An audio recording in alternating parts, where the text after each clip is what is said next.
It is Musa Manzini, the late great Musa Manzini, coming through with this song, Just Like Cape Town, an ode to a city that he loves so much. Not only is it a city in which he studied in, but it's a city that he returned to as a musical great to also share and continue his legacy with younger lovers of music. And of course, we know that on in 2023, if memory serves correct, and at the time he was 51 years old. But the music continues. The music lives on. Musa Manzini coming through with Just Like Cape Town. And that is how we kick off the show on this cool Monday afternoon. It's giving us some relief. It's partly cloudy out there. The cooler temperatures are always welcomed because when the sun does come out, oh my goodness, it does the most. I hope you had a good weekend. I hope you had a relaxing weekend.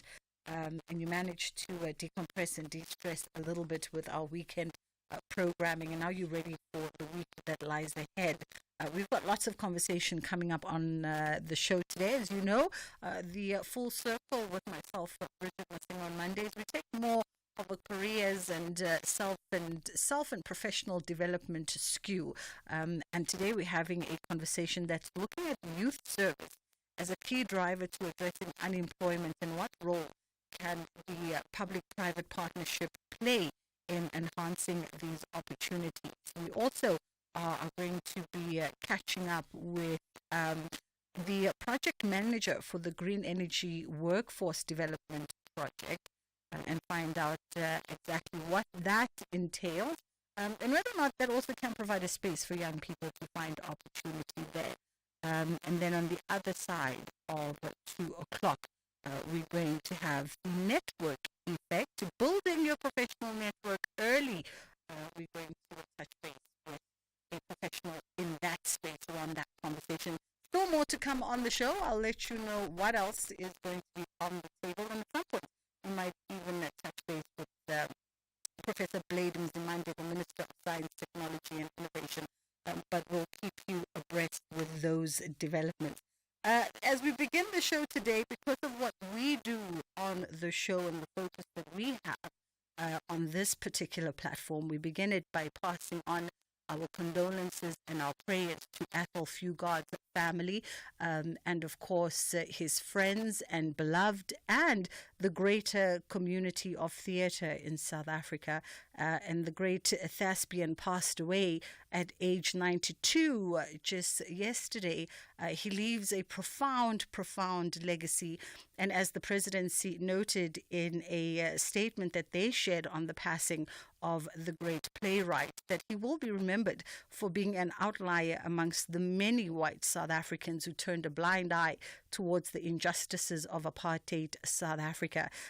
Athol Fugard made it his life's work. Anyone you talk to within the theatre space, within the creative space, will tell you that Athol Fugard made it his life's work to bridge racial divides. And he consciously actually worked with black creators as well to tell the kind of stories of humanity and the South African plight that were necessary and even antagonizing at the time. He went on to inspire many playwrights and many thespians, not just in South Africa, but worldwide. And his legacy completely lives on. He is the man that brought us such incredible plays such as Master Harold and the Boys, and in his lifetime having penned more than 30 dramas. We're going to celebrate the legacy of Athol Fugard in later on during this week with some profound voices in this space. And we're going to honor him and celebrate him in a way that is only just and right. But we know that a lot of you grew up going to the theater. A lot of you are still patrons of the theater. A lot of you have read and enjoyed his work, sat in discourse around some of the productions and the pieces that he brought to audiences. And we'd love to know what your sentiment is around the passing of this great theater legend, Ethel Fugard. Our lines are open on 061 410 is our WhatsApp line, and 086 000 2032 if you want to pass on some reflections around his work, if you want to, share some thoughts and prayer or condolences to his family and the theater community. We would love to hear from you. You can send through those voice notes on 061 410 Let's take a quick pause and then we'll come back. Bafana are taking on Lesotho at the new Pitamukaba Stadium on the 21st of March 2025 at 6 p.m. for the FIFA World Cup 2026 qualifier. Come early, dressed to commemorate Human Rights Day and support Bafana for a chance to win prizes from our host, Limpopo Government and Polokwane Municipality. Gates open at 3 p.m. and tickets start from 70 Rand for adults with special rates available at 40 Rand for children under 12 at all Ticket Pro outlets. If you can't make it to Polokwane, catch the game live on SABC2 at 6 p.m.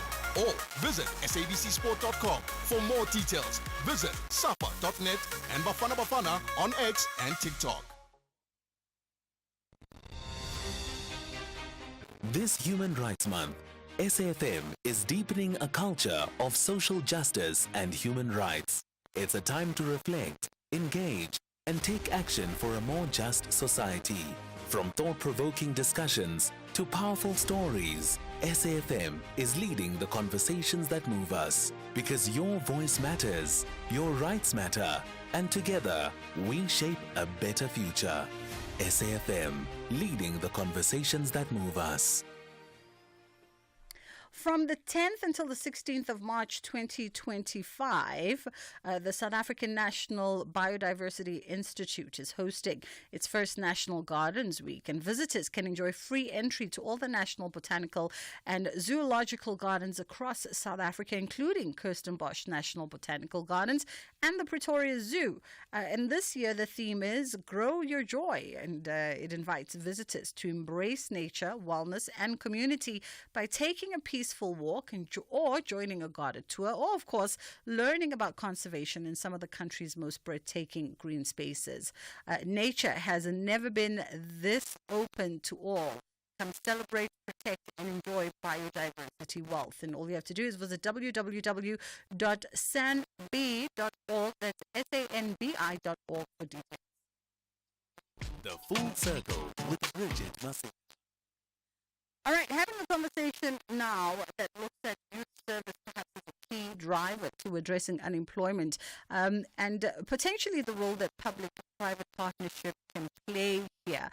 And we know that much has been written about South Africa's youth unemployment crisis, and the call for targeted public investment to bridge young people into the economy is growing much stronger and much louder. Nearly two-thirds of our unemployed youth under the age of 25 are really affected. So the urgency to act is more than overwhelming. And we've got Jackie Ball joining us now, who's the head of Youth and After School Program at the Department of Cultural Affairs and Sports in the Western Cape, and Connie Mashikwane, who is the CEO of CRM Enterprise and Leruo Foundation, and they aim to support women and youth. I hope you're both doing well this afternoon, and perhaps we start with you, Jackie. And we're having this conversation on the back of an opinion piece that was written by Guy Redman, who is a colleague of yours, sharing his sentiments around youth service. Thank you so much for joining us today. Perhaps let's reflect on, and I'm sure you've had many conversations between yourselves and Guy and some industry stakeholders and colleagues around this problem, and let's reflect on the motivation in even bringing your voices to the fore.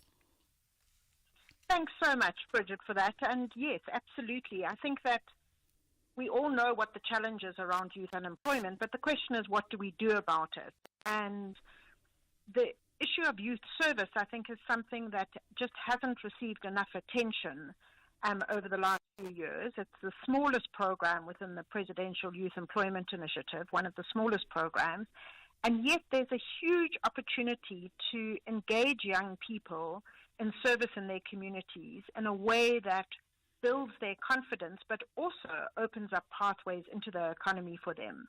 And I think we've seen that with Year Beyond, one of the National Youth Service programs. We turned 10 this year, and we received 43,000 applications for just 3,000 positions this year. And that is really an indication of how many young people there are out there who are ready and wanting to serve in their community. And I think that it is an untapped resource that we really need to invest more. Yeah. When we talk about youth service programs, Jackie, perhaps this also illuminates for those listening, because this goes beyond just the sort of standard short-term internship program.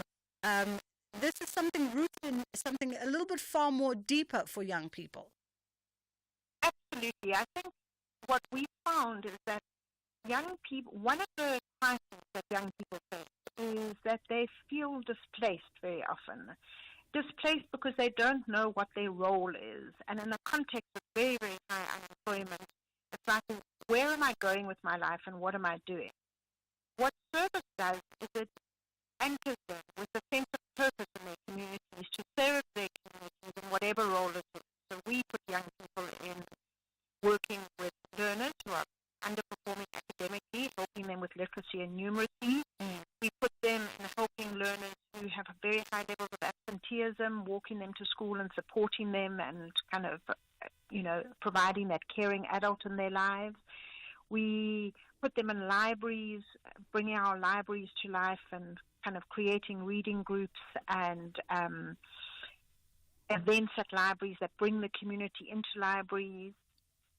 Array and Kusong centers and public spaces that give them a sense of purpose, but also help them every day to get up and rebuild their confidence, which the system really knocks out of them when they find themselves, amongst the needs and not really sure where they're going. And so it rebuilds their confidence. It helps them be seen in their communities.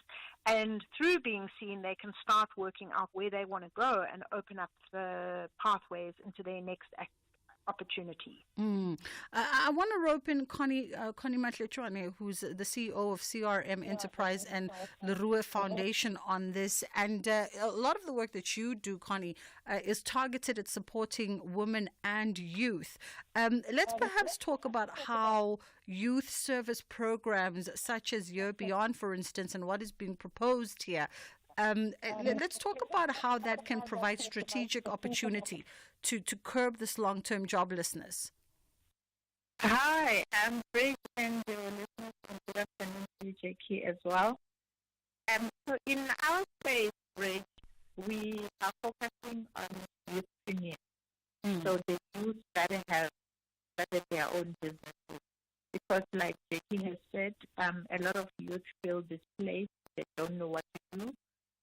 There's high unemployment, but then you get those youth who say, you know what, we're just going to take our future in our own hands. We're going to start our own businesses. But it's not easy to start your own business. It's very difficult, it can be challenging as well, and also to run the business itself. So what we are doing with the Leroux Foundation is to assist those youth who have started their own businesses, to hold them by the hand and guide them into scaling up those businesses. Because what I've noticed is that sometimes you find that youth will attend these events where they get told about how to start a business and all of that. They go out of there motivated and they want to go and start this thing. But once they start it, then what? And that's where we come in to say you have started your business. Now let's go through the steps of setting up this business, setting up the processes, setting up all these things to make sure that the business is a success. Yeah.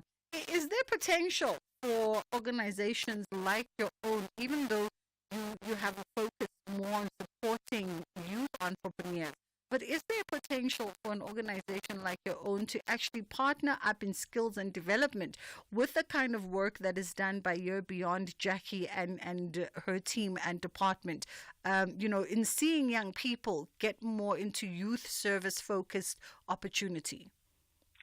Definitely, we've done it also in the past. I've had 2 young people that came through the YES program that came in as interns into the business, and after their internship, we absorbed them into full-time employment.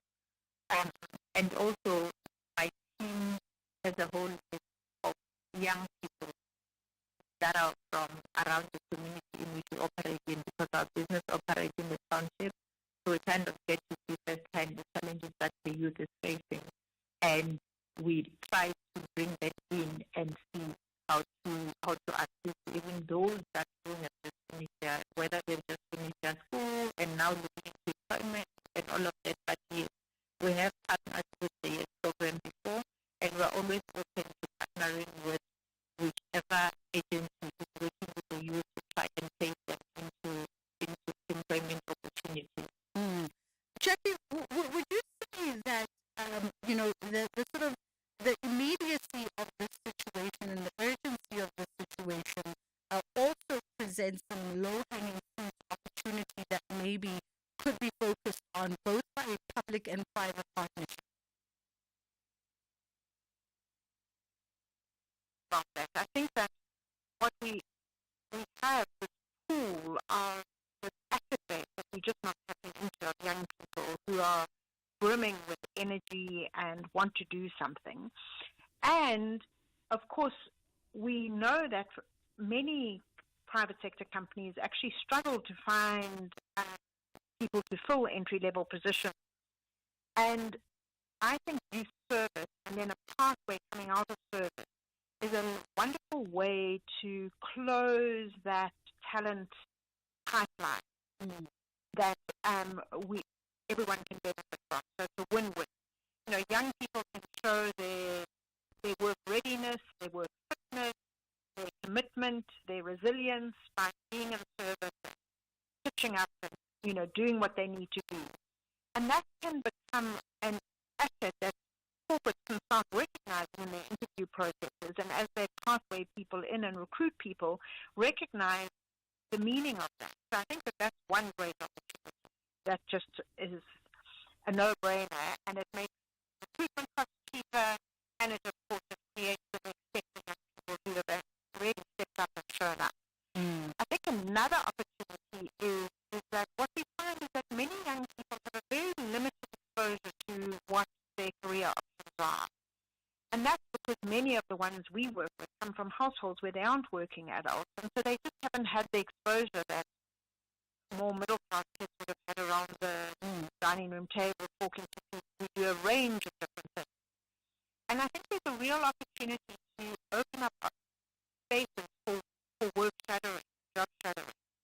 And that's something that corporates can do. And the lovely thing about that is you get to meet young people, and if you're really impressed with someone, you can kind of put them into your recruitment process. So again, a win-win. Absolutely. And I think real opportunities, and then of course there are all the events and stuff that take place where we run workshops and training and have opportunity expos, and that's another opportunity where corporates come and almost tap into that pool of young people who put up their hands and said, I want to make a difference, I want to work, I want to get involved. Yeah. And that already gets over the first hurdle, which is you've got a willing, eager, keen young person with a growth mindset. And that's a big plus for any corporate. Let's pause it here for a second. Lambana is graciously standing by, and then we'll come back on the other side and continue our conversation. Thank you, Bridget. In the New South Wales situation remains volatile. Urban after 3 community members were shot dead.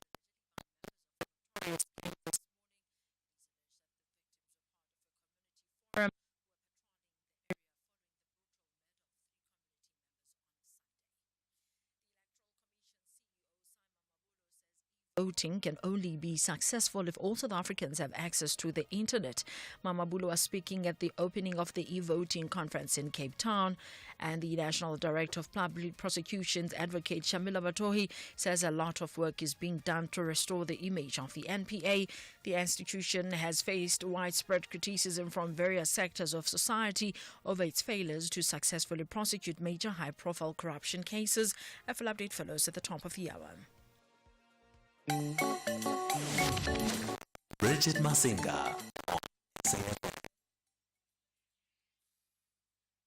We continue to have this conversation this afternoon. Our lines are open on 086 000 2032 and 0614104107 if you want to engage myself and the guests.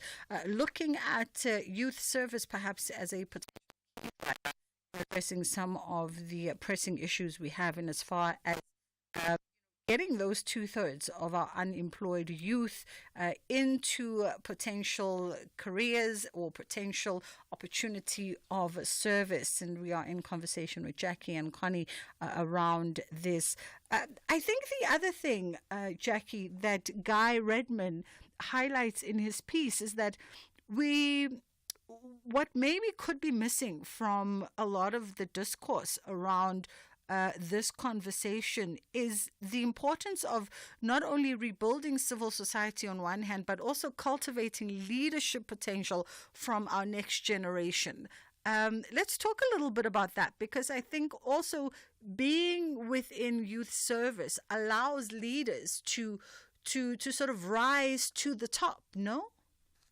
Absolutely, no question about that. And I think, you know, and the very fact that people put up their hand to serve means that they already have some leadership capabilities, because they're saying, I want to play a role, I want to make a difference. And through the program, one creates opportunities for them to develop, to get to know themselves better, to build their confidence, and to make a difference. But through that process, you see a cadre of leaders coming forward. And what we find is very interesting. We just did a 5-year impact study on the participants over the last 5 years, and young people who come out of a youth service program are 45% more likely to stay active residents in their community compared to other young people of the same age.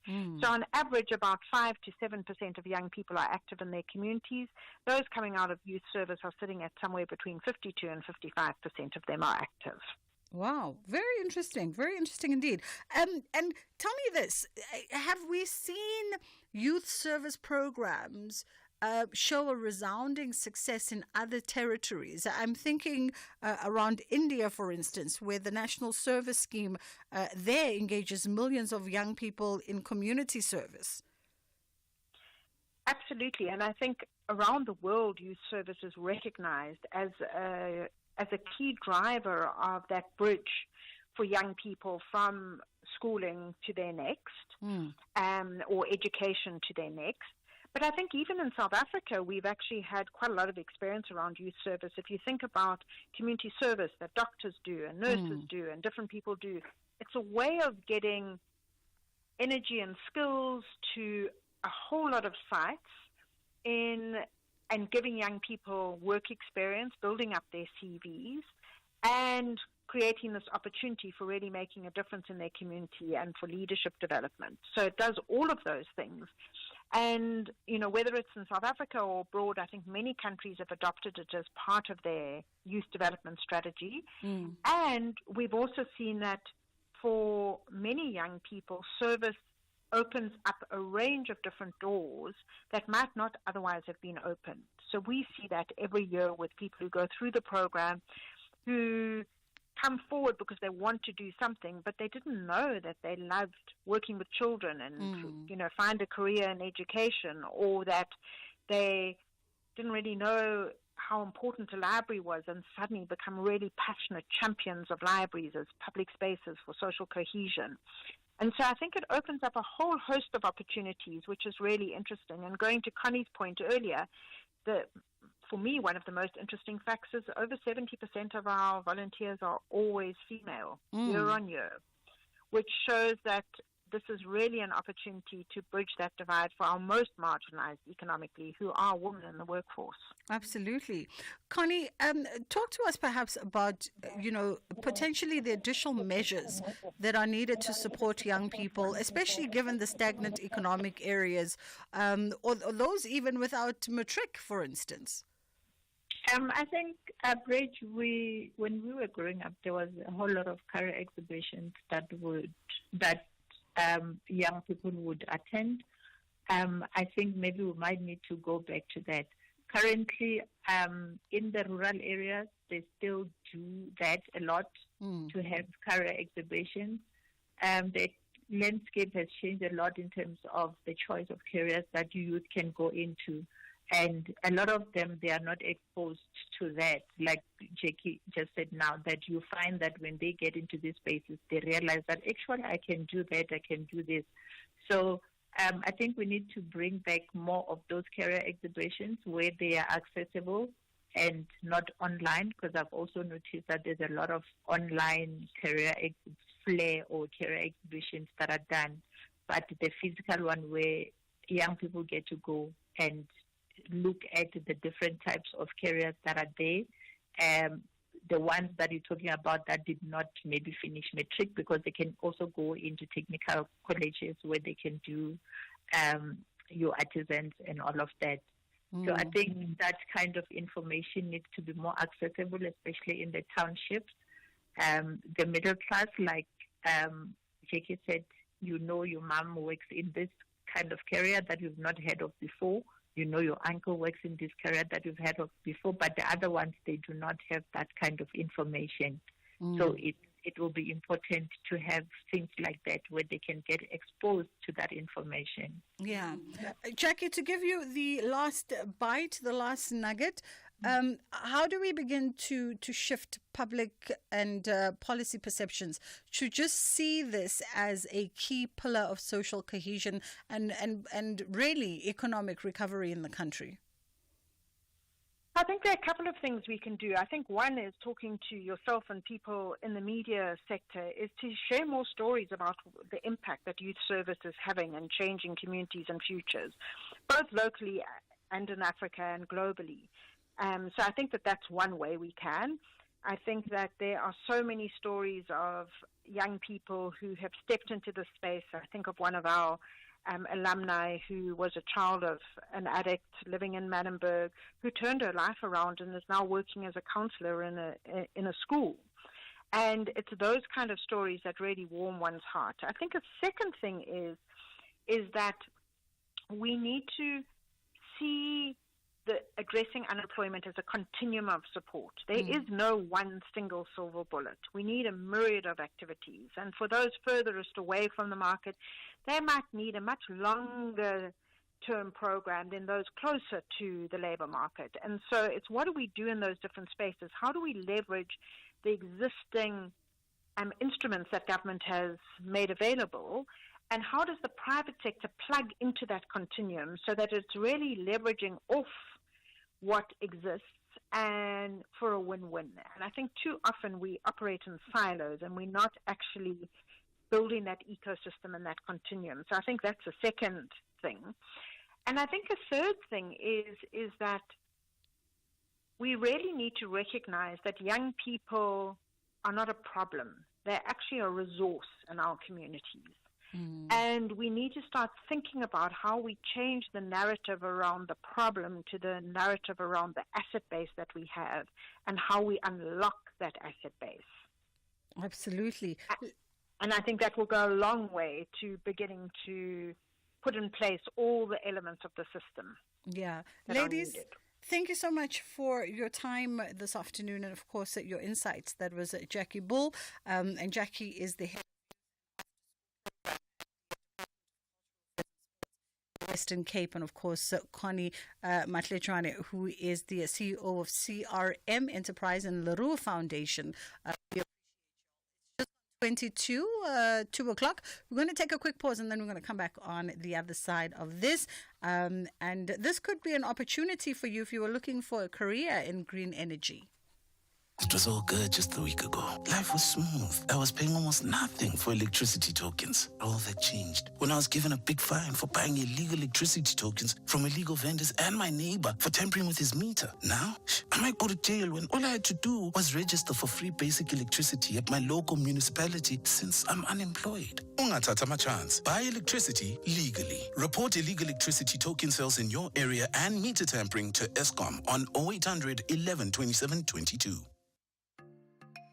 The price of milk may be going up, but with Outsurance, you could be saving on your car insurance premiums. Like Irfan, who saves 411 Rand a month on his 2012 Ford Figo 1.4. For a while, I've been looking for ways to save money, and within 10 minutes, I was signed up with him. I'm saving 411 Rand a month. Outsurance helping me save money. Switch and save today. SMS out to 30754. That's out to 30754. With Outsurance, when you look at it, it sounds too true, but it's good. It's true. Have you heard about the legendary Out bonus? After 3 consecutive years of not claiming, you'll get 10% of your paid premiums back in cash. Isn't it time you got something out of your insurance? SMS out to 30754. That's out to 30754. With Outsurance, you always get something out. A licensed insurer and FSP. T's and C's online. Ashraf Garda on SAFM. Explain what do you mean and why you felt the need to say just that. I've realized over the last few days that Afrikaner voices have been silent. I think I know why, and maybe we can get to that. But the reality is we've allowed Solidarity and AfriForum to speak for us. And I can't let them speak for me because I vehemently disagree with a lot of what they are saying. But because they're so vocal and very well connected into the media, people think that's how all Afrikaners think. And it absolutely isn't. Dr. Louise van Rijn was a leadership development expert, social entrepreneur, and also the founder of Partners for Possibilities. You're listening to the National Pulse. Missed it? Find the podcast at safm.co.za.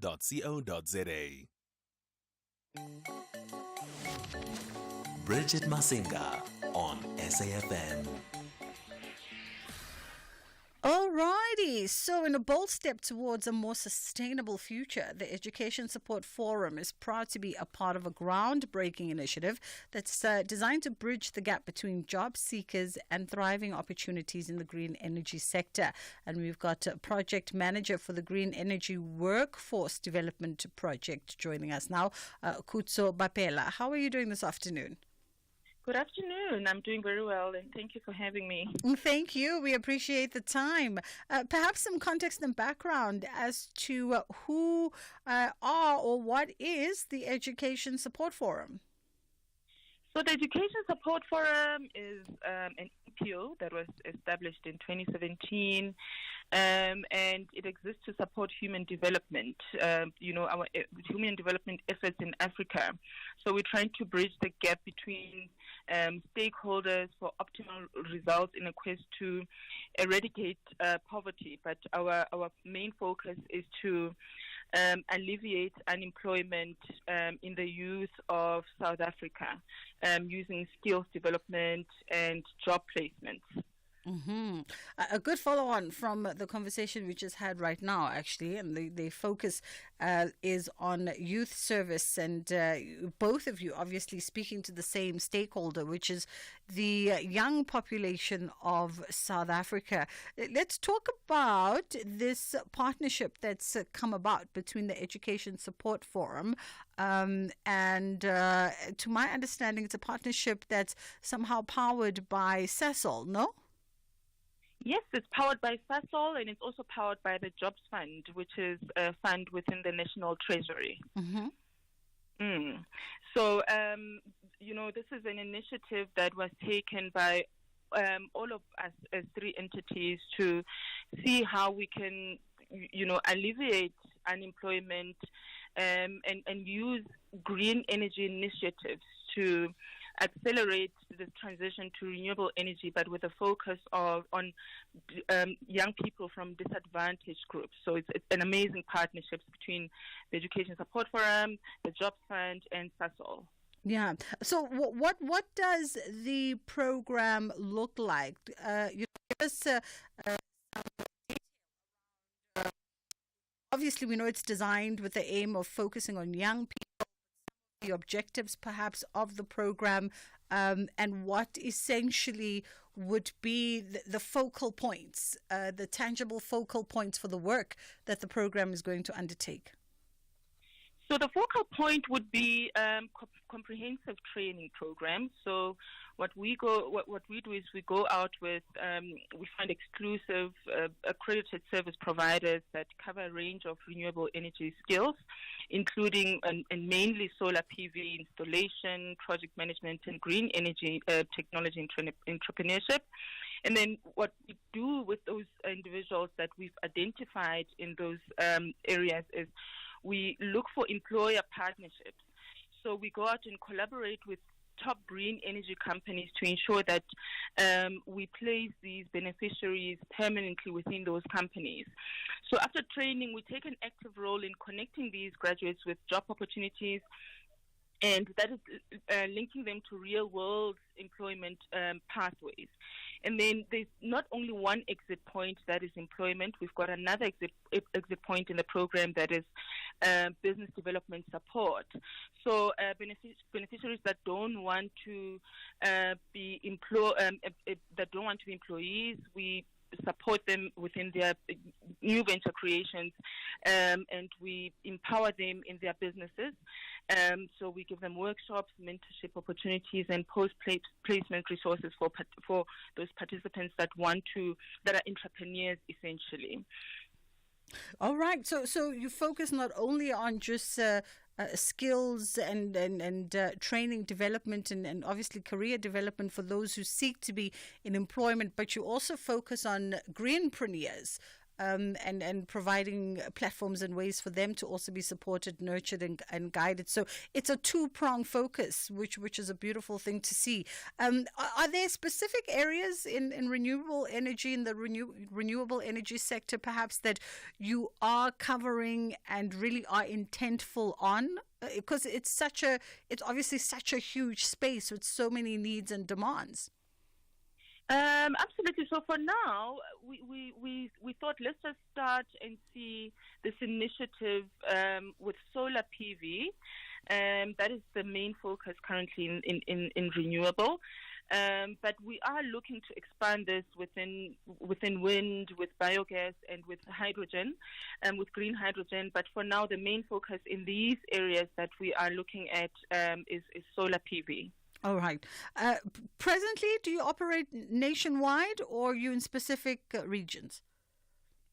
So currently we are in 4 provinces within South Africa. We are based in Mpumalanga, KZN, we are in Gauteng and the Free State provinces, and we believe that within the coming year we will soon cover all 9 provinces. Obviously, this is very heavily dependent on the support that we're getting from upcoming or incoming stakeholders that want to be part of the initiatives in other provinces in South Africa.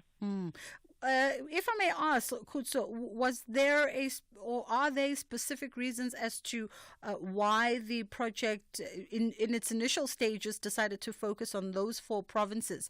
Does it have anything to do with perhaps supportive work that they already engaged in when it comes to the green economy?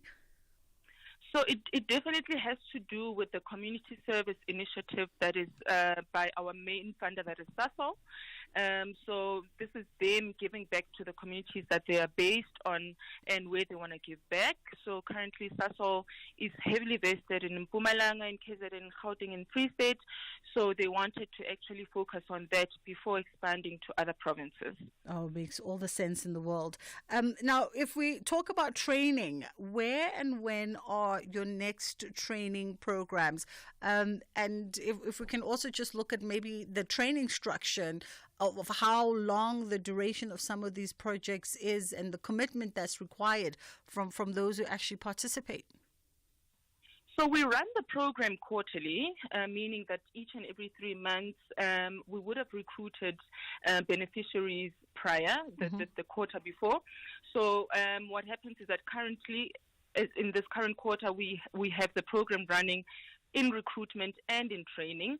So the training links the recruitment links are currently open for us to onboard for the next quarter. So within those provinces, it will be very clear for beneficiaries or interested beneficiaries to look at the communities where SASOL is serving within the provinces, and it will be on our social media pages for them to engage us on, the next cycle of recruitment and training.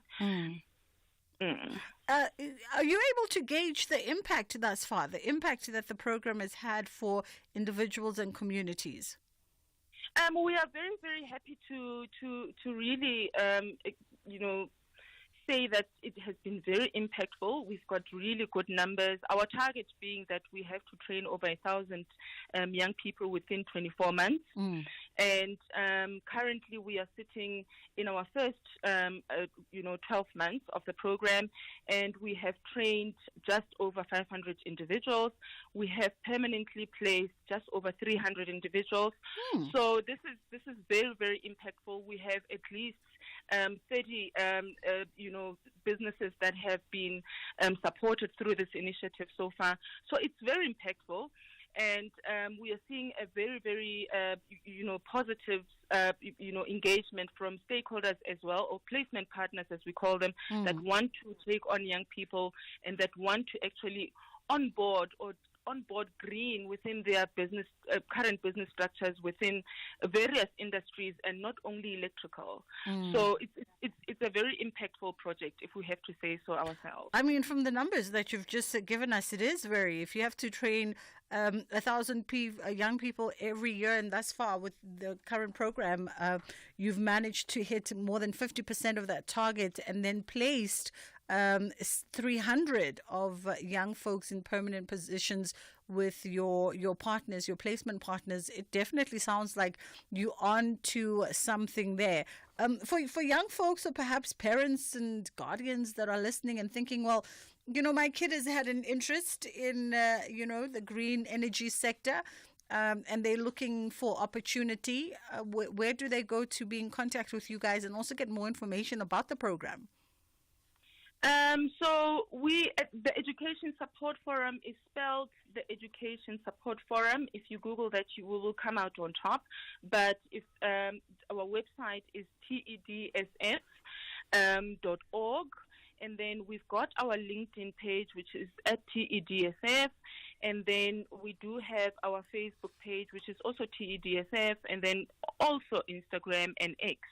And then our telephone number is 010-502-0872. So that's 010-502-0872.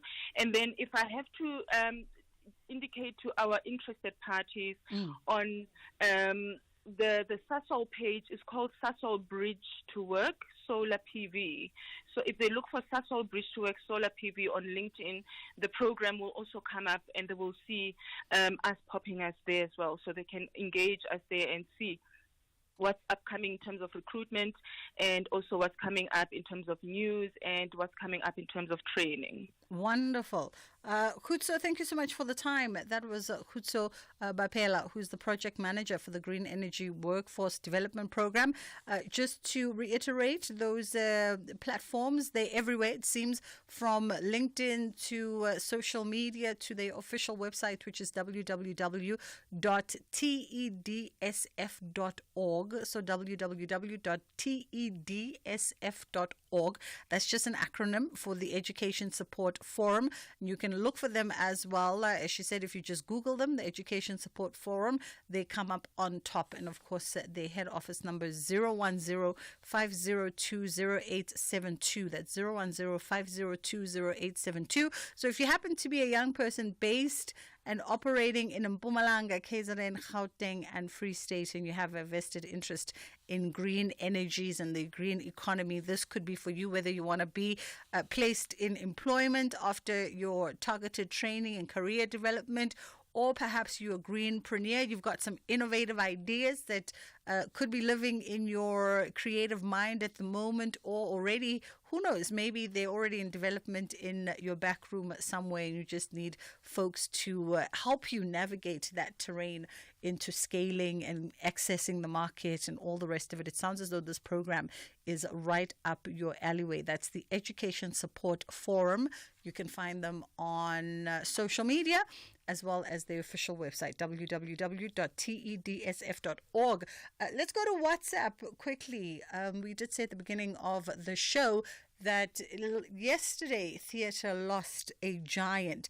A giant of stage on and off. His incredible legacy will continue to be felt not just in South Africa but worldwide. South African playwright and director Athol Fugard had passed on at the age of 92. And he was a close collaborator with another living legend, John Gani, who paid tribute to him on X today, saying that I am deeply saddened by the passing of my dear friend. He was a giant of theatre and stage, a man who really brought South African narratives to the fore and oftentimes antagonizing the status quo of the time. 061-410-4107 is our WhatsApp line if you have reflections and voice sent to us around Athol Fugard and his work. A lot of people actually having studied some of his work throughout their scholastic careers and actually performed a lot of his pieces as amateur thespians, those who did not turn professional.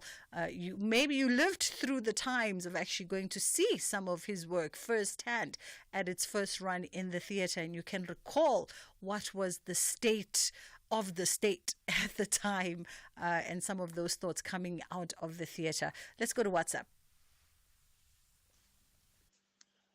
Athol Fugard is a stalwart. He's a catalyst.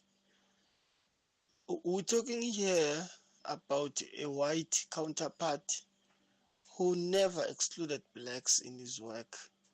During the hardcore times of apartheid and oppression and the hate, he stood out. Remember, the likes of Ziximda, where the likes of Kani, were rejected, but he never rejected them. And I had just started reading Nothing But the Truth. John Kani, how we talk about Athol, he'll tell you that he's the founder of protest poetry, in which he initiated them to be part. I remember Tsotsi, the novel that was turned to a movie. He also wrote that book. May the stalwart rest in peace. He has established and unlocked every secret we need in theatre for our duties to carry on the struggle and prosper in the name of Athol. Mastermind right here with Benke Malahleni Akaville. Oh, Becky, you put it so succinctly. We appreciate that voice note. It is at the top of the hour. Ondelambana is standing by with your 2 o'clock news update. You are listening to The Full Circle.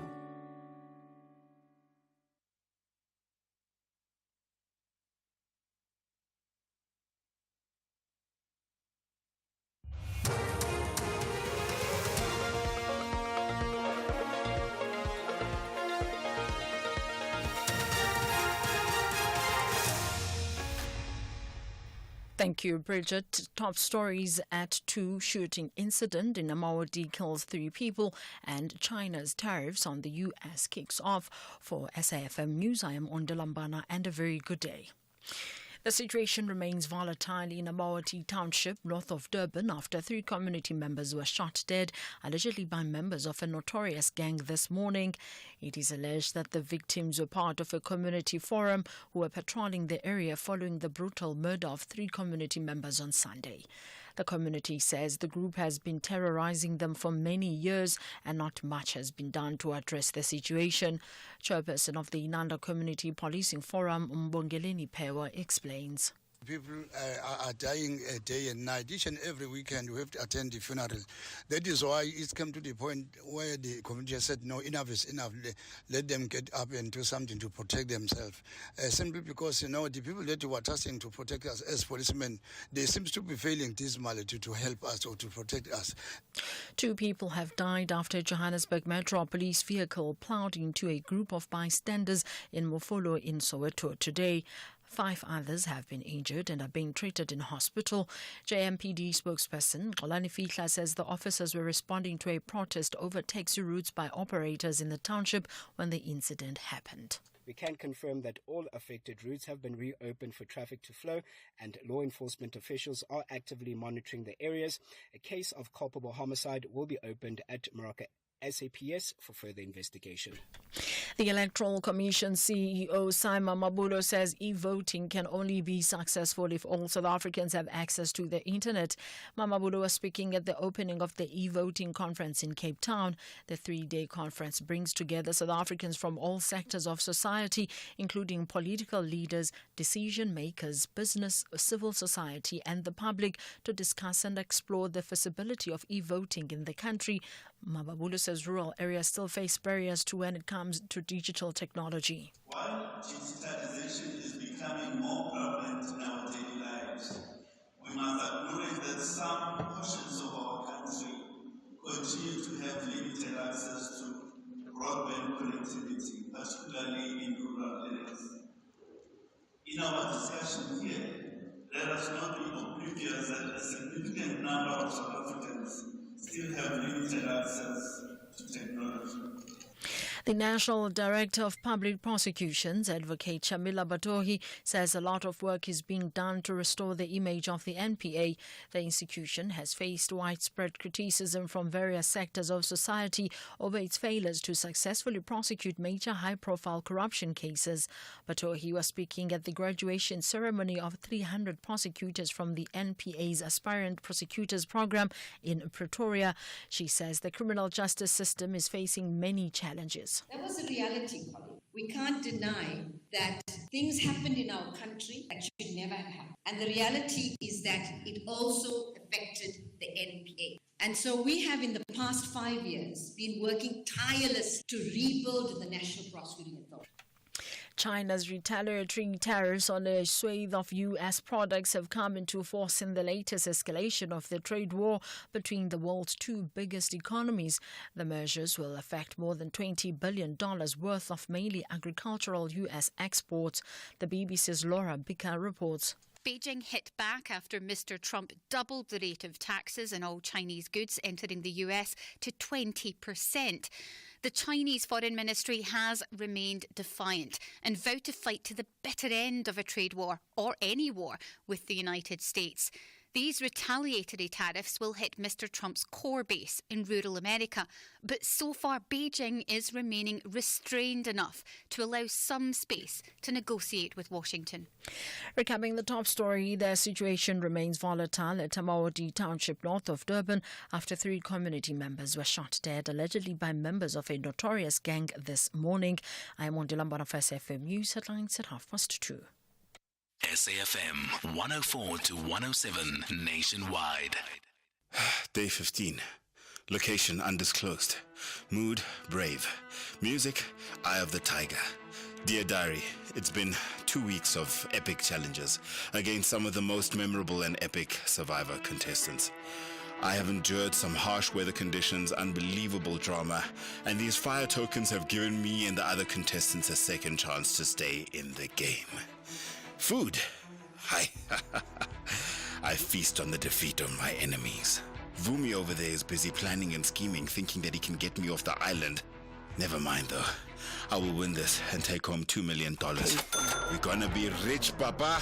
Rich Kupiwana Bonani, are you doing that thing again? Come and get your dinner, Mr. Fake Diary Sessions. We're now on Survivor. Oh, the world will fall. Catch Survivor Season 40, Winners at War. Thursdays at 6 p.m. Starts 27 February on S3. Open up. S3. The Full Circle with Bridget Masinga. Monday to Friday, 1 to 3 p.m.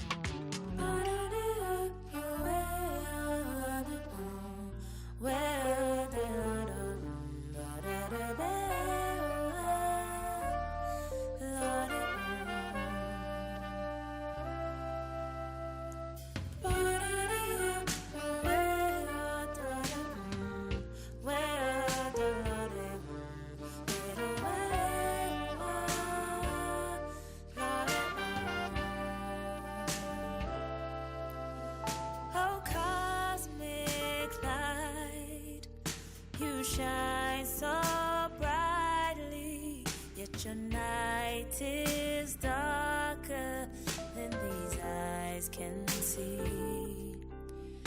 Release your peace and bring us homeward. I can taste your freedom, though I'm never free. Oh, I taste your freedom, though I'm never free. Oh, I taste your freedom, though I'm never free.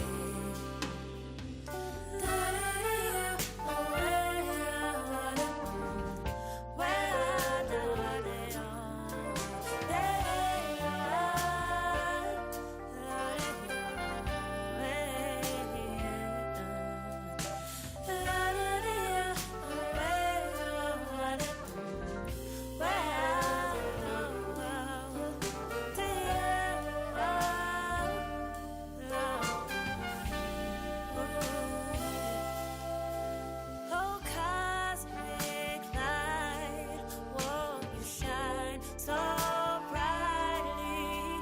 Yet your night is darker than these eyes can see. Release your peace and bring us homeward. I can taste your freedom, though I'm never free. And I am da da da, oh yeah, da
It is the incomparable Tandi Ntuli with Cosmic Light coming through. In fact, I met her in Msaki the first time together. They had just had a show. Msaki was still selling her music via her boot back then. They'd had a show that was really successful, and they came to an old show I used to do straight off the back of that show, and we had like an impromptu jam session as we got to know the two young artists. She's gone on to do incredible work as a songwriter and composer, as well as a Standard Bank Young Artist in Jazz recipient. I always say whenever we announce those young artists in, and there's about 6-7 categories. There's young artists in theatre and dance and jazz. And it's always such a bittersweet thing because, they get told a year in advance that you are going to be the young artist for 2026. And then they have to sit a year knowing that, the big announcement is coming the following year. But obviously the lead time is so that they can prepare a body of work for presentation the year that they get to be named as the young artist. And so it's one of those things whenever you talk to them, and we've spoken to them from very many categories, and they always say, oh my gosh, you don't know how long a year is until you are announced as a Standard Bank Young Artist, and you literally have to wait a year without telling anybody that you've gotten this great honor. So that was Tandin Dooley coming through with a Cosmic Light, and that is how we kick off after 2 o'clock. We're going to have a conversation now with Dr. Jane Usher, who's the program coordinator for Boston City Campus's MBA program. And we're looking at the gap in the talent pool. And there's an urgency to close the leadership gender gap. And this is becoming clearer and clearer. Women drive around 60% of household purchasing decisions. This is in accordance to the Nelson study, and yet only hold just 18% of the executive roles in consumer sectors. And apparently this is a 2% decline from 2023. I mean, we shouldn't be sliding backwards with these kinds of representation numbers. We should be moving forwards and perhaps even doubling them. How are you doing, Dr. Jane? Very well, thank you. And thank you for inviting me to your show today. It's a pleasure. We thank you for carving out the time. So women drive 60% of the household purchasing decisions, according to the Nelson study, but only hold 18% of the executive roles in consumer sectors, with a 2% decline since 2023. I mean, what does this tell us? Exactly. And in my opinion, it's really, really telling that we've even gone backwards. So in this particular study, and if we look at our top 40 JSE listed companies, we've only got 5 women CEOs. So we really need to focus on this and start accelerating our action, which is what International Women's Day's theme is. And I think we need to start keeping that forefront in our mind. And I know we've been talking about this for years, and we have made some progress. And it's, there was, as you can see, it kind of goes back a little bit as well. COVID also had an impact as well. But if we carry on at this rate that we are currently on, it'll take us to the year 2158 to get to parity. So that is rather alarming. Yeah. Yeah. So, and I know a lot of people said that this has been talked about so much, but maybe we're just talking too much. Yeah. And what is happening in terms of corporates and the structures and the cultures within those corporates. So I think we really need to have a discussion there. And looking at, we talk about the glass ceiling, which I'm sure a lot of your listeners will know about and possibly experienced as well. But we've got an earlier issue, which is now it's called the broken rung. And so, right in the beginning of a woman's career, they're already on the back foot because women are not being promoted at the same rate at this very first level, from your entry level to the first level of management. Women are not being promoted at the same rate. So just there reduces the pool of women available in senior and executive positions later. Yeah, and when we talk about the broken rung, and how this sort of speaks to the corporate ladder and it preventing women from reaching those executive roles and those C-suites, because you're telling us that this is sort of the middle of the ladder is where the problem is really magnified. Definitely. And so I think organizations need to start looking at their middle management, because middle management is a very, very important part of an organization, and I think middle management is often overlooked. When looking at kind of your leadership teams, they look at the executive team and have a look to see, you know, how many females, males, and gender issues. We don't have even, they don't look at age issues. But really going further than that, we need to start seeing what is it that, why are women not being promoted? Because with the qualifications are there, the experiences are there. So what is it? And so this is not really just it's not a women's issue. It's really a leadership issue. And so we need to find ways of creating more innovative and inclusive structures that can adapt to the future of work. So I think a lot of people are trapped in the old mindset, in that if you're in an office, then you are working. And women have far more responsibilities than, and it may sound like a generalization, and I don't mean to upset any men listening, but women do take on the caring roles.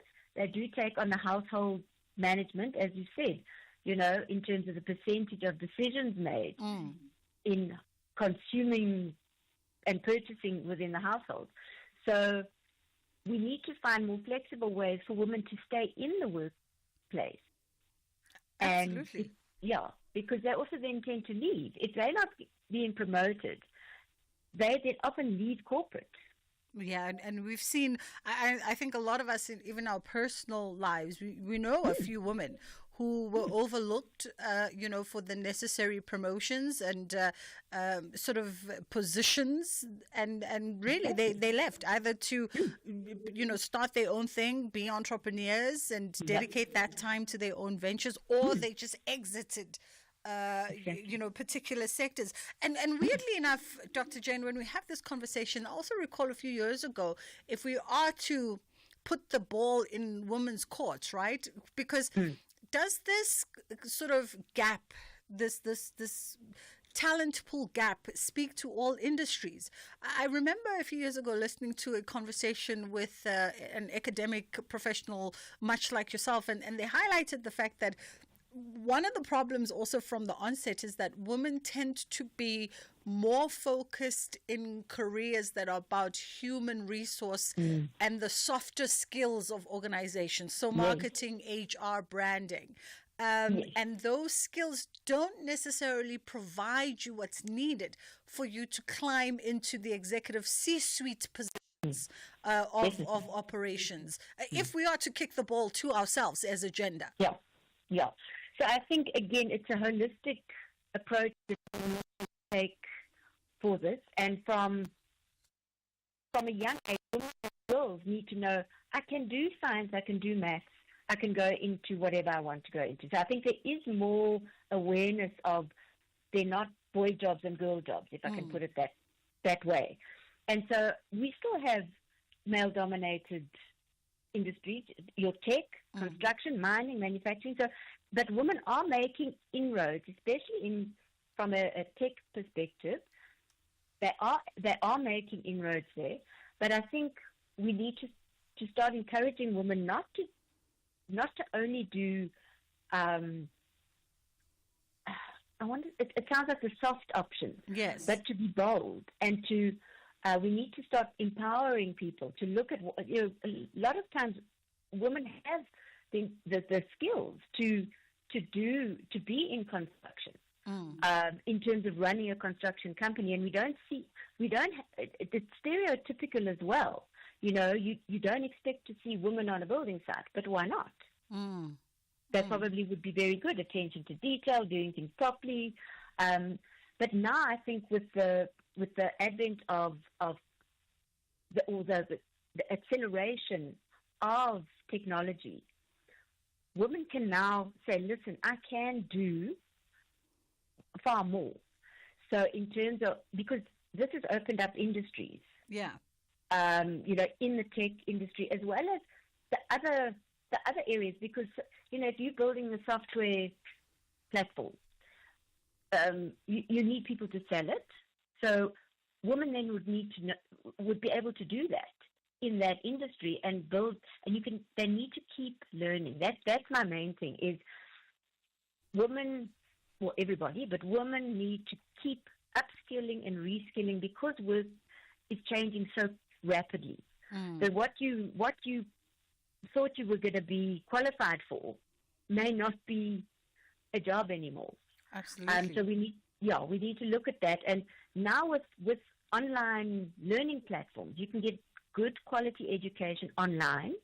Absolutely. That allows you to balance your roles of caregiving and sorting the home out, and then being able to study when you've decided to study. So you don't have to take that 4 hours to go to a lecture, interact with people after hours, and you're so tired and you think, I need to get home to cook and look after, put people to bed and do homework.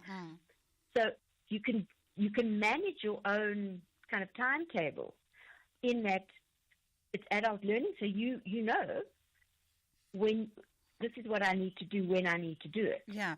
Dr. Jane, let's pause here for a second for a quick break, and then we'll come back on the other side and we'll pick up on that, education and upskilling women, perhaps for the digital era. Get unbeatable football odds with SuperSport Bet. From derbies to title deciders, our Super Boosts give you boosted odds you won't find anywhere else. Switch today and get 100% deposit match up to 5,000 Rand. SuperSport Bet is licensed by the Western Cape Gambling and Racing Board. Bookmaker license 101911097. No persons under the age of 18 are permitted to gamble. Winners know when to stop. National Responsible Gambling Program toll-free counseling line 0800 006 008 or WhatsApp help 076 675 0710. The citizens are not willing to settle for anything less than a win. And now it's with Haaland and on to Foden. Foden to finish the game. And he does. However, the Seagulls want to triple their efforts to collect valuable points against reigning champs. Lovely touch for Mitoma, and Mitoma could be away. Here it is. Mitoma one-on-one. Mitoma, delightful. This is the Premier League. Witness the superb contest, Manchester City FC versus Brighton and Hove Albion FC, on Saturday, 15 March at 4:30 p.m. Live on S3. Also available at your fingertips on SABC Plus. Proudly brought to you by SABC Sport. For the love of the game. Ashraf Garda on SAFM. I understand as well regarding the hijacked buildings there. You mentioned the Cape Agulhas, but there are others that were owned by the city, but some of them had electricity fitted in, and there were illegal electricity. Some of them were cut off. Can you tell us more about that? Yeah.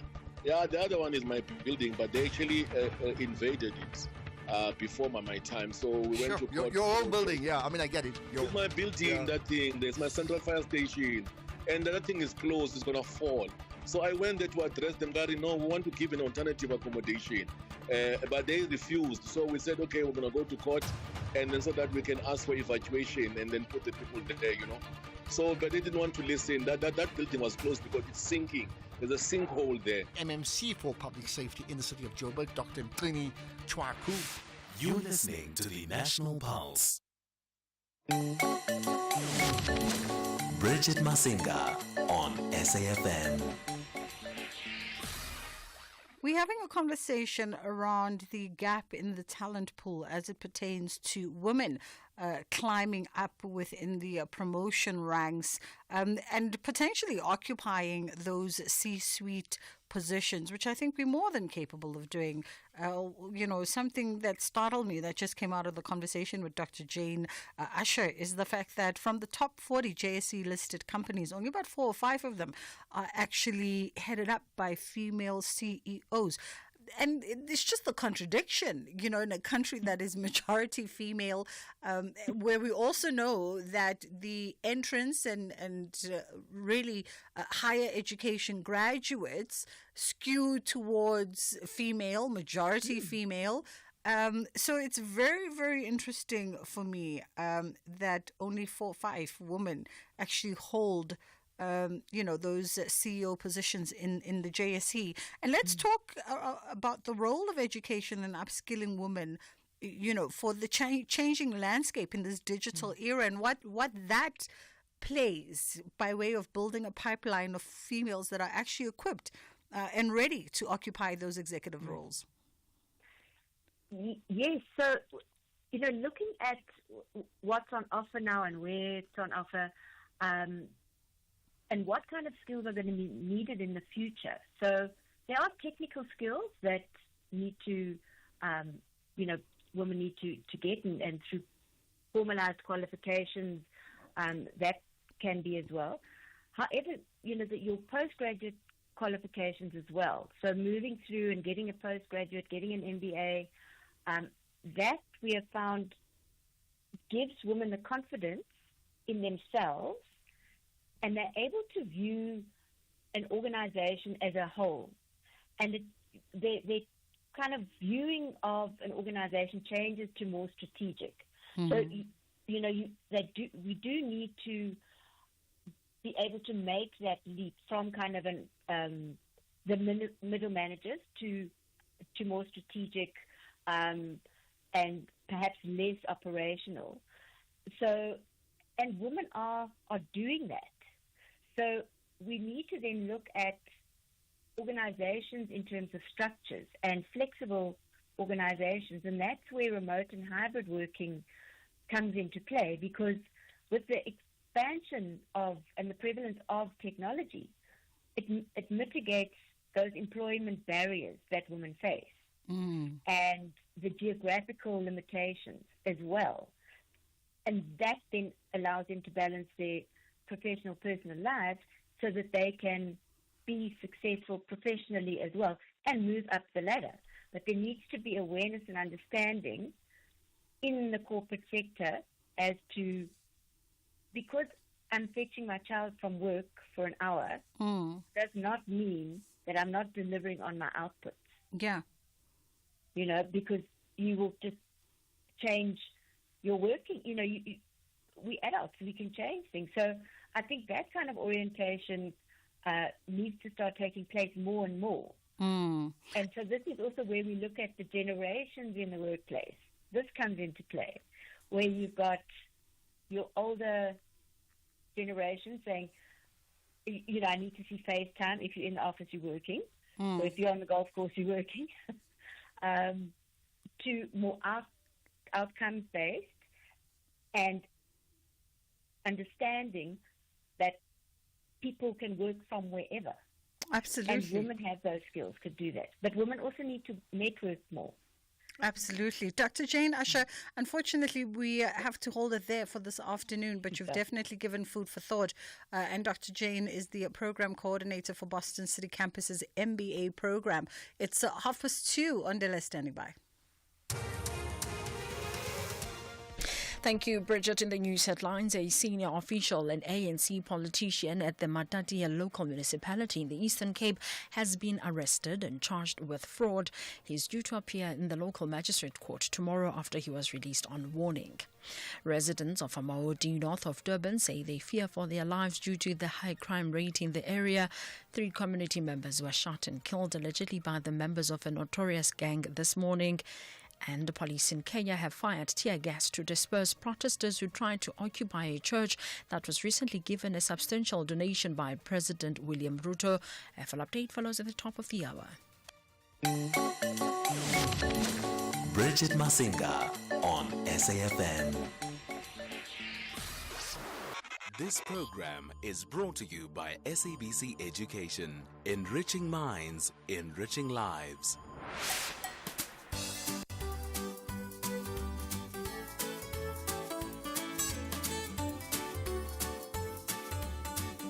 Hi, my name is Danica Wood. Around the house, you can recycle items like paper, cardboard, plastic bottles, glass jars, and cans instead of tossing them out. To creatively reuse something, you could turn glass jars into pot plants, use old t-shirts as cleaning rags, or repurpose cardboard boxes for storage. Recycling benefits us by conserving resources, reducing pollution, and saving energy. To encourage recycling, we can set up separate recycling bins, educate others on its importance, and lead by example in our own recycling efforts. Thank you. Hello everybody, my name is Tulufeleweng. Some of the things that I feel I can recycle in my house are the bottles, like the 2-liter bottles that we use whenever we run out of water, just in case there is water maintenance. I feel we can recycle that in my house. Something I think we can reuse instead of throwing away are like plastic shopping bags. You can use that to put all your trash in. Some of the benefits of recycling for us human beings and for our planet is that it saves the environment and preserves the ecosystem and the nature, as well as our plants, because plants go extinct and our future generations won't be able to see that. Some animals are dying from pollution, and I feel by recycling can benefit us as industrially and in terms of mother nature and ecosystem and protecting our wildlife. Things around my home that I could recycle is plastic. Some creative ways are to use toothbrushes to clean, reuse gift bags, and turning old clothing or towels into cleaning cloth. The benefits of recycling for us human beings are it saves money, be able to recycle, and that we would annually have a day where we have a recycling party, and there's someone who tells us all about recycling. That way more people will get to know about recycling. And I think keeping our trees safe in South Africa is very important, because then if we don't have them, we'll have no oxygen, and oxygen is really important for us. Hello everyone, my name is Ashley Kabamba. I feel we could make it seem so fun and show people how ruining the environment can be unhealthy for the world by raising awareness. An innovative way for everyone to take part in order to save the environment can be by planting more trees and cleaning up any litter you see. It's important that we take part in saving the environment as children, because when we grow up, we can grow up with the world looking 10 times better and healthier than when we were children, all because we work together in saving the world.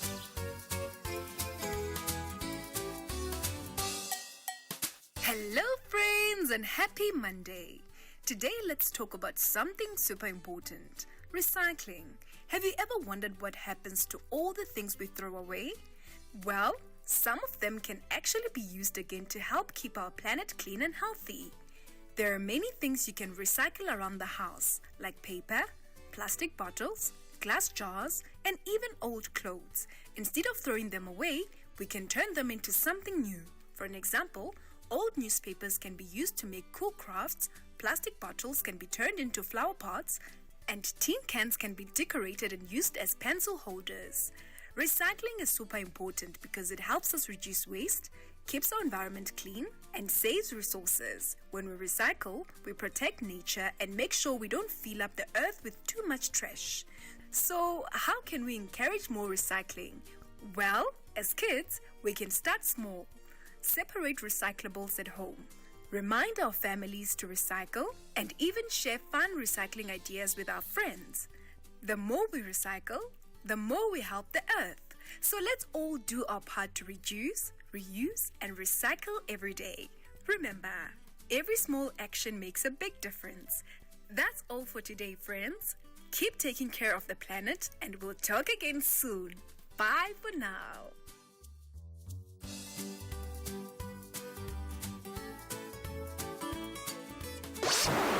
This program was brought to you by SABC Education. Enriching minds, enriching lives. The citizens are not willing to settle for anything less than a win.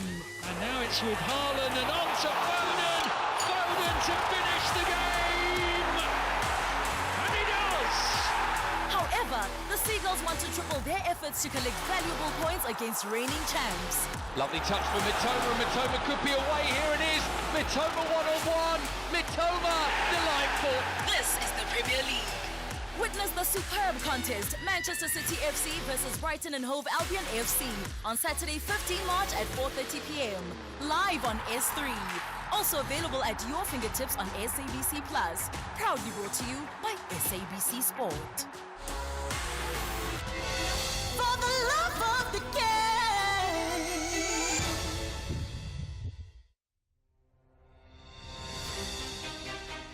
This Human Rights Month, SAFM is deepening a culture of social justice and human rights. It's a time to reflect, engage, and take action for a more just society. From thought-provoking discussions to powerful stories, SAFM is leading the conversations that move us. Because your voice matters, your rights matter, and together we shape a better future. SAFM, leading the conversations that move us. You are listening to The Full Circle. Catching up with Raveen Baburam now from Regent Business School. And this conversation really is about the network effect, how you build your professional network early. And there's a huge advantage to be gained if one harnesses the power of building your own professional network early on in life. But for some reason, well, not for some reason, I can kind of guess why most graduates are probably not fully aware of the benefits of making contact with folks that work in their industries or perhaps even in peripheral industries. Raveen, how are you doing this afternoon? Raveen?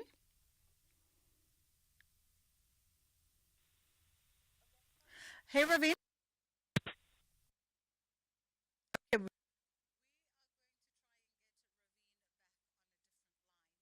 And hopefully we can find him and then have this conversation. I would venture to guess that one of the reasons perhaps that most graduates are not fully aware of the benefits of making contact is the fact that it's something that's not spoken about until one is midway through their careers. Raveen, how are you? I'm good, thanks, Bridget. How are you doing? Great. Thank you very much. Sorry about that. It was a technical connection from our end. As much as we talk about there being a huge benefit, right, to the network effect, building your professional network, we're also fully aware that a lot of graduates are actually aren't conscious about this power or how to harness it from early stages of their academic life. Why is that? Should we be doing more by way of having conversations around the importance of networks with folks whilst they're still in lecture rooms? Yeah, I think it is definitely an issue. It's something that needs to be brought out more, and definitely something that needs to be tabled earlier on in probably in the first year of students' academic year.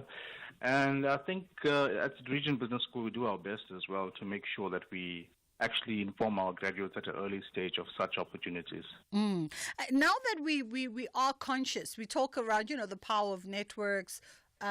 We talk around your sort of what your social net worth is what's often referred to as this. But why are we delaying in having the conversations with students whilst they're still students? Because there is that. I get the sense that in general, it's not a conversation that's tacked on, whilst people are studying. What's the delay? Considering that students really are taught by professionals who also understand the importance of knowing this kind of information. Yeah, I actually think, Bridget, that it is something that is done more in an informal way by lecturers and by management and also by student guidance counselors and things like that. But there's no formal curriculum on it. However, students are informed via different ways. It's just a matter of, it's about starting your network slowly and building on it from there. So I think when students are in first year, they're more focusing on the academic syllabus. They're getting used to the facilities and focusing on passing that first semester. So their focus is more on academic results and things like that. But obviously, once they get settled in the second semester, then they get a bit more curious and they start exploring a bit on the soft skill side of things, such as building a professional network. How does one go about creating that professional network? Let's be honest, a lot of professionals still struggle with it as well. That's actually a very good question. So some of the things that we can do while at student stage, for example, the first thing I would say at student stage is to make as many, friends as possible at your campus, get to know people, because some of those people that you study with, eventually you will meet them later in life, maybe in more senior positions, possibly in an interview or at the same firm or company. That's the first thing we can do. The second thing I think is, as students, they already need to, before they graduate, start creating LinkedIn profiles, right? LinkedIn is a very serious and formal network, social network, and start getting themselves out there. I think attending some training sessions possibly, or network events in their industry. So if you're starting to become a lawyer, start looking at what's out there. Well, if you're thinking of becoming a builder or a contractor, maybe attend a few of those events specific to that industry. That's how you meet new people, and that's how you gain a huge contact list base. Get as many business cards as possible. And just touch base with the people afterwards. Maybe just send them a little email or a quick SMS message. Say, hey, I met you at the conference. My name is so-and-so, and maybe ask a quick question. And that's how you can actually create a new contact. And considering, Raveen, that the job market is becoming quite competitive, are we in agreement that technical expertise and of course, academic qualification aren't enough anymore? They aren't the things that necessarily open certain doors for you in this day and age. And that power of that network comes in very handy to some degree. I would think that they're both equally important. I think definitely having some qualifications and experience behind your name is very important, but also having that social network, having a list of people you can call, for example. Let's just say it doesn't have to be in the same industry that you're in, because maybe you need human resource or legal advice, and you're not sure how to start. So maybe you just approach a friend who you know is an expert in that field. Could also be sometimes, what I would really suggest that students do also is have a coach or a mentor. So in business school, we always, encourage our students to actually look for mentors or coaches, people that can assist them, not just in their field, but in personal life as well, and helping them to achieve their goals, personal goals. It could be something simple like losing weight or getting fit, or it could be something serious like I need technical help in my studies, for example. Yeah.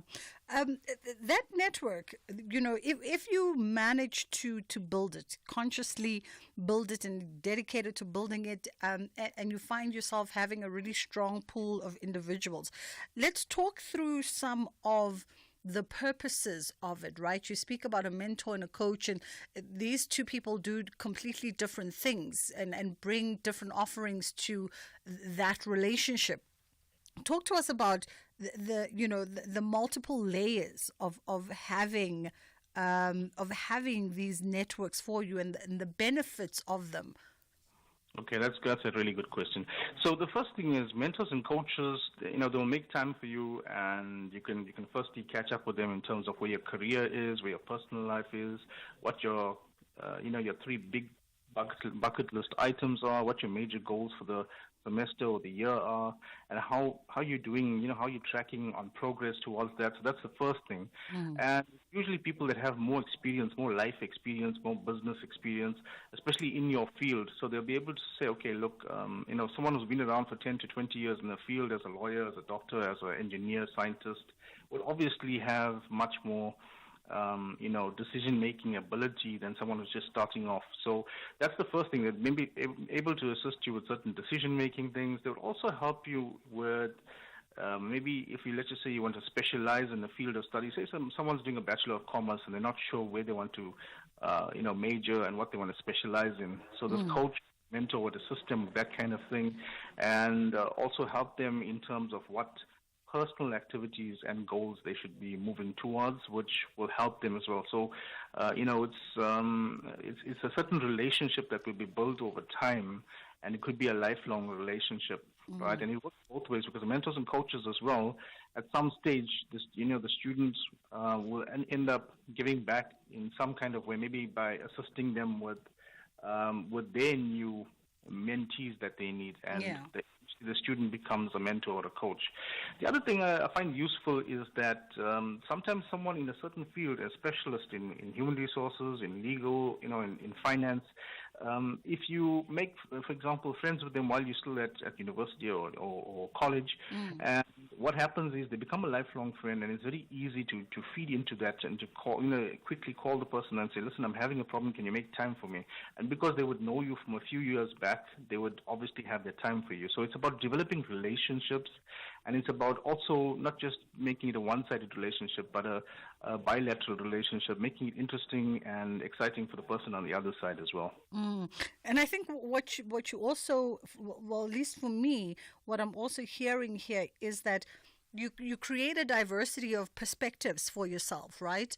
Sure. And you're able to tap into different individuals who are in different spheres and different environments and different levels, and perhaps all of that engagement gives you a variety of thought processing, a variety of perspectives, a variety of angles of tackling life, career, etc. And also, and as you said, a variety of skills that you can lean on that perhaps you might not have, but require at some point during your journey. 100%, yes. Let's also maybe touch a little bit, and we spoke about building these strong networks, right, and how to go about them. And I find a lot of folks, even outside of school, a lot of professionals still struggle with how to do that. It's easy on campus. We can make friends easy. We're young, we're brave, we can walk up to people, and you have all of that courage. But once people get out into the workforce, oftentimes they live in the silo of the career that they've chosen. And in their social construct. How do professionals also just navigate that? What should they be thinking about when it comes to building their own networks? We're still in the beginning part of the year, so there's still time. So, actually what I would say is the first thing is reach out to people in your LinkedIn and your social profiles, right?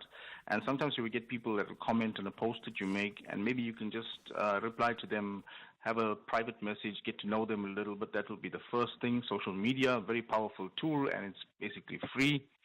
Another thing is attending industry trade events, right? Very important as well.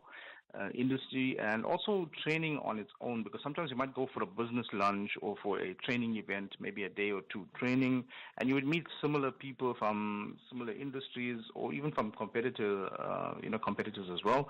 But what you can do is you can exchange business cards, get to know the people, find out the challenges they're having. And as I said previously, it's about getting to know people. It's about creating a relationship and, something of value. It's also about maybe attending university and college alumni events as well, because you will find people who've been there maybe a year or two before you or after you. And even asking your existing base, your current base of contacts, ask them for referrals sometimes. That helps as well, because now you're recommended by someone that they know. So people are more likely to take to you. Absolutely. And share with your friends, just a little bit on a personal note, share with your friendship circles as well, like your intimate friendship circles, your goals and ambitions, because you never know what conversations they are having with who that could ultimately lead to maybe an opportunity for you to explore. Definitely. Yeah, I speak from experience where that is concerned. Raveen, I think you've definitely given us so much to think about, especially for young professionals entering the work industry, and even those who've been in it for quite a long time, in the sense of just the value of building these professional networks. We appreciate the time with you this afternoon. That was Raveen Baburam, who's the Regent Business School, and just walking us through the importance of building your own professional network. I swear we chuckle around it, right?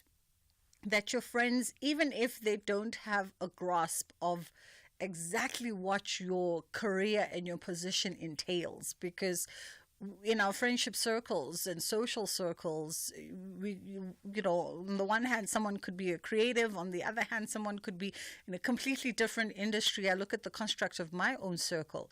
I have a lot of friends in finance, and some of them are straight in marketing and branding, things that I understand at that executive level. And some of them are in data security, things that I can't even begin to understand. But having just the bare minimum of, your friend has an MBA, or your friend is working towards their MBA and they are at this level, could lead to an opportunity. I randomly had a casual lunch with the head of one of the big 4 banks, and brought up a friend of mine who had just graduated with his MBA, was in data security in the financial sector. And that led to hey, we're looking for people in data security. What does he do? I had no idea what my friend did on a day-to-day basis. All I could say was he runs teams. I hear him talk about teams all the time. And he's got his MBA. But that led to a jump, an instant recruitment for my friend, poached from one financial institution to another one, and jumped like 2 levels up from where he was. I still have no idea what he does for a living, but I knew enough that I could, just casually bring that up in a conversation, and it happened to lead to an opportunity that could be harnessed. So don't stray too far even from your own friendship circles. We're going to take a quick break, and then we'll come back and we wrap up with Minister Bridget Masinga.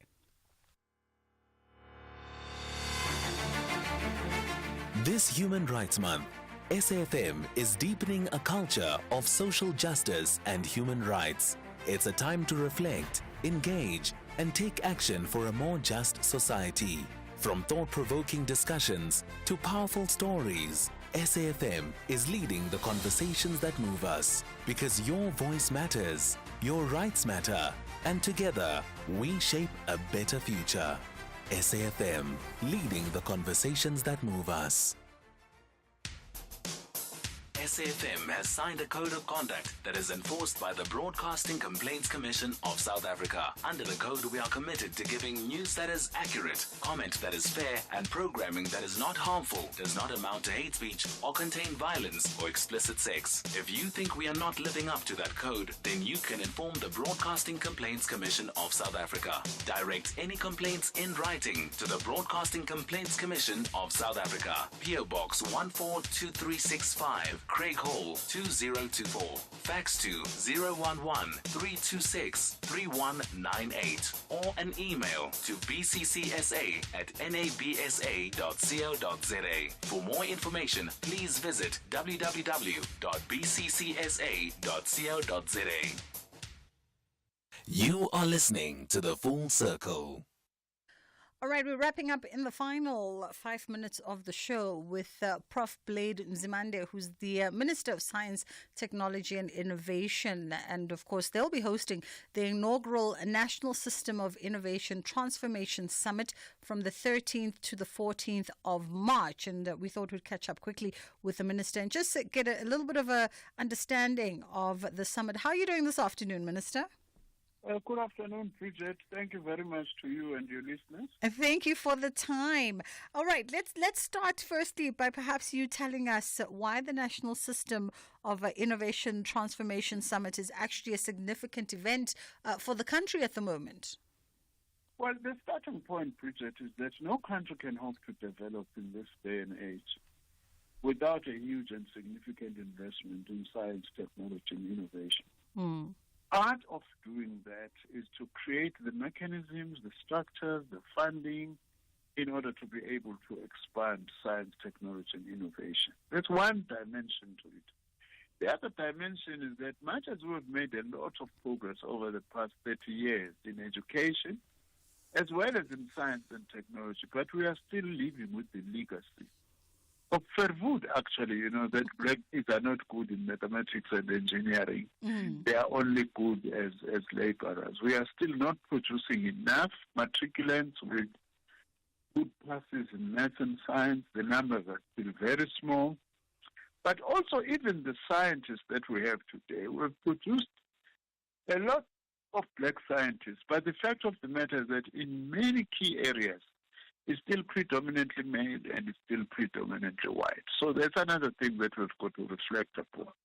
And then be able to say then, if we are to elevate science, technology, and innovation, what are still the obstacles and what is still to be done? It's the first summit of its kind that we are holding since 1994. We thought that at 30 years, it's enough for us to actually reflect on our achievements and on our weaknesses, and then what more needs to be done in order to create and build the kind of society that we need. Speaking of transformation, Minister, and what more needs to be done, I mean, transformation has been a key priority in many sectors, right? And is the summit going to also accelerate transformation within the national innovation system?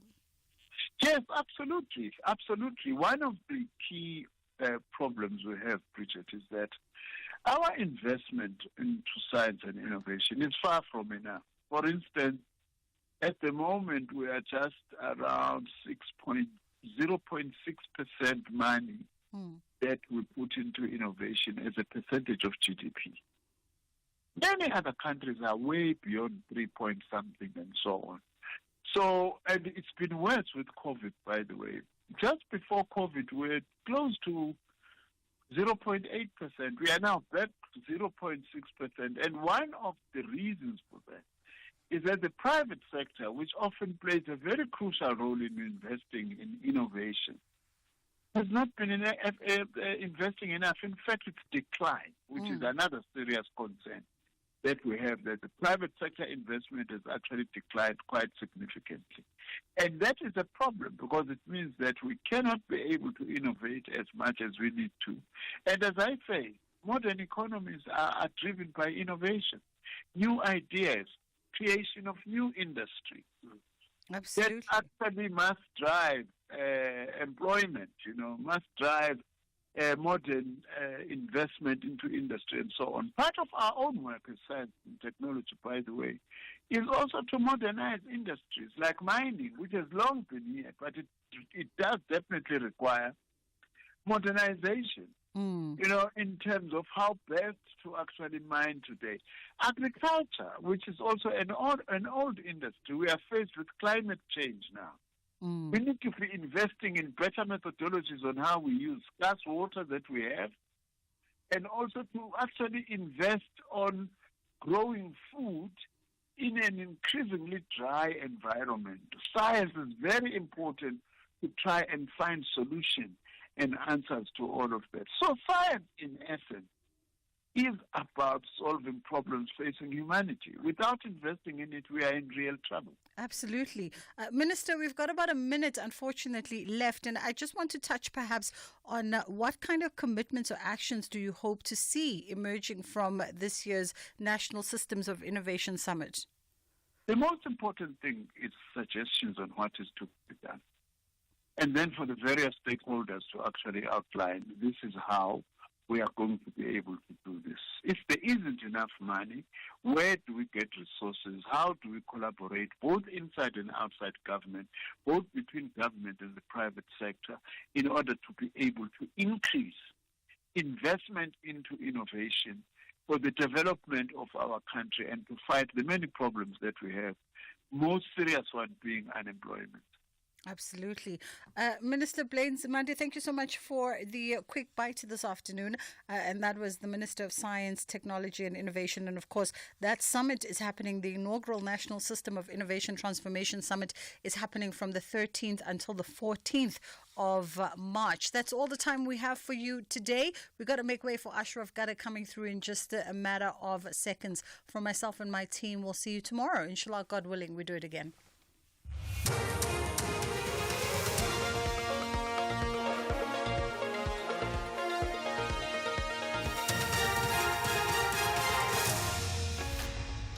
Thank you, Bridget. Top stories at 3. ANC politician in the Eastern Cape arrested for fraud in Amaoti community in unrest following a shooting. For SAFM News, I am Ondelambana, and a very good day. A senior official and ANC politician at the Matatia local municipality in the Eastern Cape has been arrested and charged with fraud. He's due to appear in the local magistrate's court tomorrow after he was released on warning. Police spokesperson Nobuntu Kantana. Police can confirm that following a thorough investigative process, a 45-year-old African man was arrested on Sunday, 9 March 2025 on charges of fraud. He was charged and released on warning, and he is due to appear at the Matatia Magistrates Court tomorrow, 11 March 2025. His name cannot be mentioned until he appears in court. Umkhonto weSizwe Party Chief Whip Mzwanele Manyi says the party will resist any proposed VAT increase through mass mobilization across the country, legal challenges and parliamentary action. Manyi was speaking outside the National Treasury in Pretoria today after the party handed over its memorandum against a possible VAT increase. Manyi says a VAT increase will be an attack on the poor. We are saying we are also going to make sure that even there in Parliament, will make their lives uncomfortable, to make a clear point that the issue of VAT increase, you are touching us where you must not touch us. You are touching the poor. When you touch the poor, you touch MK. When you touch the poor, you touch President Zuma. When you touch the poor, you cause the country to be ungovernable. Residents of Amaoti, north of Durban, say they fear for their lives due to the high crime rate in the area. 3 community members were shot and killed allegedly by the members of a notorious gang this morning.